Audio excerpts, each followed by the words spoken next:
Hi, good afternoon, everyone. For anyone who doesn't know, my name is Sharon Parry. I'm the CEO and founder of Your Worth Foundation, and on here today, I'm going to be interviewing my sister, Angela. Hello, Um, everyone. Good afternoon. and we're going to be covering Freedom University, which is a course that's available through Your Worth It Foundation, a nonprofit organization. I just wanted to do an interview so people could get an understanding of what Freedom University is about and how it has changed a person's life. And since right now we have our first class already ended, and it was a very small, intimate group, and I wanted to get someone's experience thus far with Freedom University. So, Angela, how has it been in Freedom University? What did you learn, and how are you now compared financially than before Freedom University? Well, Sharon, before Freedom University, my spending habits was very erratic. My mental was horrible, meaning that I felt that when you make money, the more money you made, I didn't have the saving principles. I didn't have the saving principles. I thought that I was doing it correctly, but I wasn't, because even though uh, I made more money then than I do now, I never had money. Mm-hmm. I never had money to the point that I actually had to take out either an advancement to try to pay that back, to try to basically, how people say, you rob Peter to pay Paul. Mm-hmm. That aspect, I had to do a lot of that. I had to do a lot of juggling. Um, I was just not making ends meet. I It's gotten to the point that I've had vehicles repoed. I had to borrow from other people and pray to pay them back. Uh, I was always stressed. I was not able to take care of myself completely. I was barely taking care of my own child. It was a very horrible, horrible situation. Horrible. And I would never want anybody to be in that type of situation. That you, every night, instead of going to sleep and having a peaceful, restful sleep, you're worried about how you're going to eat tomorrow. You're worried about how you're going to have gas to get to work tomorrow. Even though you have a full-time job, because I work full-time, but you're worrying like, oh my goodness, like how am I gonna, this bill is coming up, my lights are gonna get cut off. I'm not gonna have enough to even sustain myself for another 2 weeks. It's a horrible situation, horrible situation. But since I started implementing the saving principle of paying myself first and then paying my bills, I'm able to not only sleep better at night, I'm also able to have money, and I don't have to pray and cry out. And not that I don't enjoy praying, because I do pray still every day, because I want to make sure I keep those principles. Because the one thing the world teaches you is to spend. They teach you to spend. Oh, there's a sale, go get it. Oh, there's some new shoes, go get it. But there's nothing wrong with those. I'm just putting out, there's nothing wrong with that.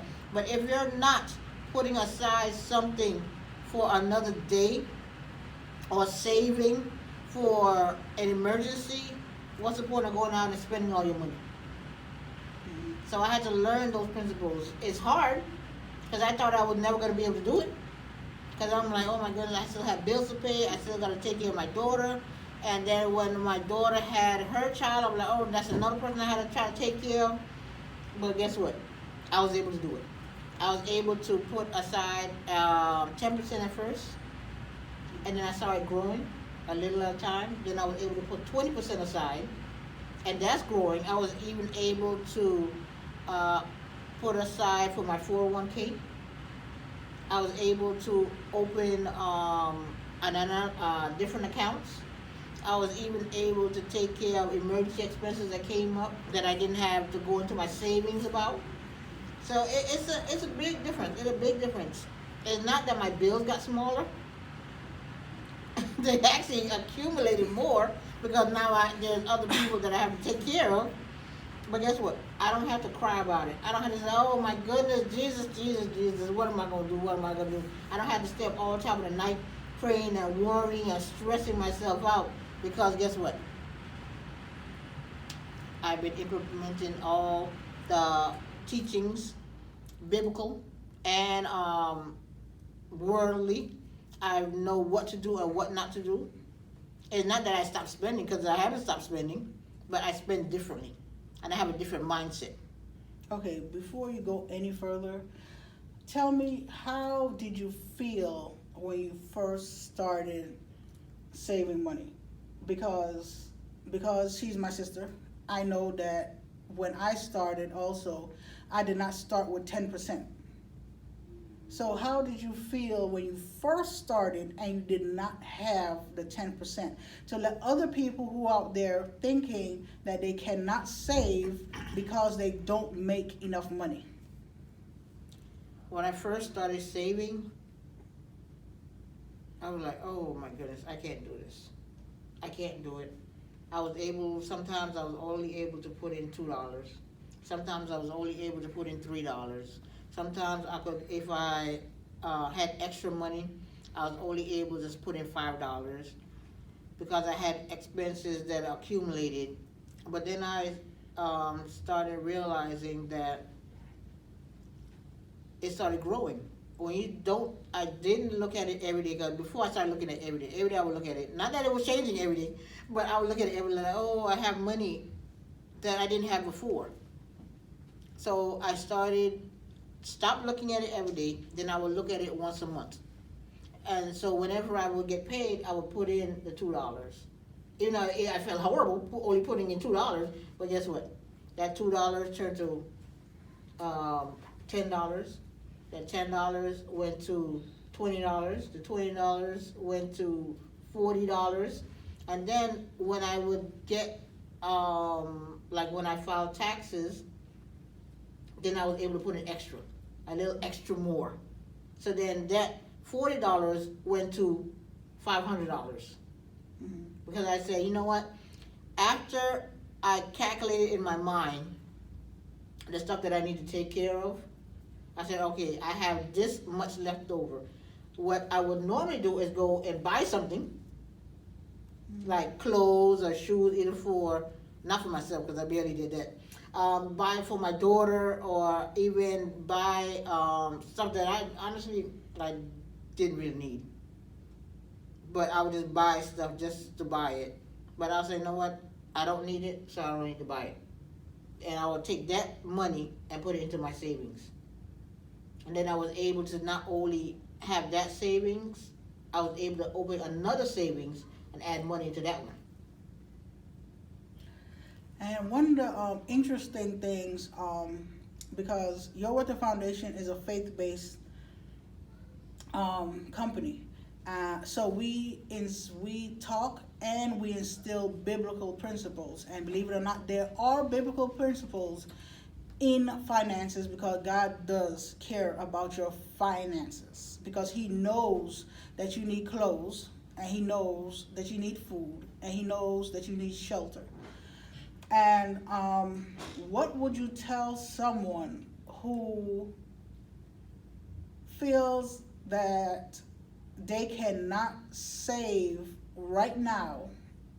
They think that they're going to do it later when money increases. What would you tell someone who thinks that they're going to be able to do it when their money increase rather than right now with the money that they have now? Guys, you're lying to yourself. Because Bluntly to the point. because if you cannot do it while you have a little, how are you going to do it when you get a lot? Because your mindset is that now that I have more money, I can buy more things. Mm-hmm. If we do not instill the principles now, while there is I won't say not a lot, but you're basically living from paycheck to paycheck, You're not going to do it when you have millions and millions of dollars, because then you're going to find something else to spend your money on. So in closing, we're not going to talk about how much money each of us have, but I do want to ask, so you started with a checking account, because most people get direct deposit from their job, so they have that, okay? So how many accounts do you have now? Right now, as it stands, I have one checking account. Actually, no. I have two checking accounts, and I have 3 savings accounts. And I have one major credit card in case I need to travel and something happens, but that's all I have at this moment in time. And in each one of my accounts, there is money. More than $2. So this, in closing, is to tell people it is possible for you to save right now. I speak to a lot of people. I'm in the medical field also, have been for many years, and believe it or not, I used to get paid a whole lot more than I get paid now. And even though I used to save money back then, I was the type of person that liked to help people. So I would literally obliterate my savings to help people. And a lot of us out there are people that love giving. But you have to give with an understanding that you also need to eat and you also need to survive. And if you have family and kids, they're depending on you to take care of them also. So with Freedom University, we fine-tune our meetings based on our partners, the people who want to grow together. I want to thank my sister for coming on here and doing this interview. And what will your closing statement be for anyone? My closing statement for anyone who believes and wants to save, this is the time to do it. This is the time to do it because you know exactly where your mind is. You may not always be sure, but you also know where your heart is. And through continuous guidance and prayer, because I had to ask God, and I went to God, and I was real with God, and I told God, I want to be the change. I want to make sure that I'm not only taking care of myself, but I want to also make sure be able to take care of my daughter, even though now she's 18, but still, she's still my daughter. And I want to be able to take care of my grandkids and leave an inheritance for them. Because before, I never thought that I'll be able to do that. I never thought that I'll be able to leave a legacy for them, but now I can, and it is possible. Through discipline, through prayer, and standing firm, I am able to make a change and be the change that I can pass that on to my daughter and to my grandkids. And that is the best feeling that anyone can leave for their kids. Again, we invite you to join us. Visit us at yourworthitfoundation.org, and that's your as in YOURE, worthitfoundation.org, and click on the picture of the woman counting money, and it will show you and direct you to Freedom University. If I can do this and build my savings with 8 cents starting and being homeless, living in a car, there's nothing that can stop you.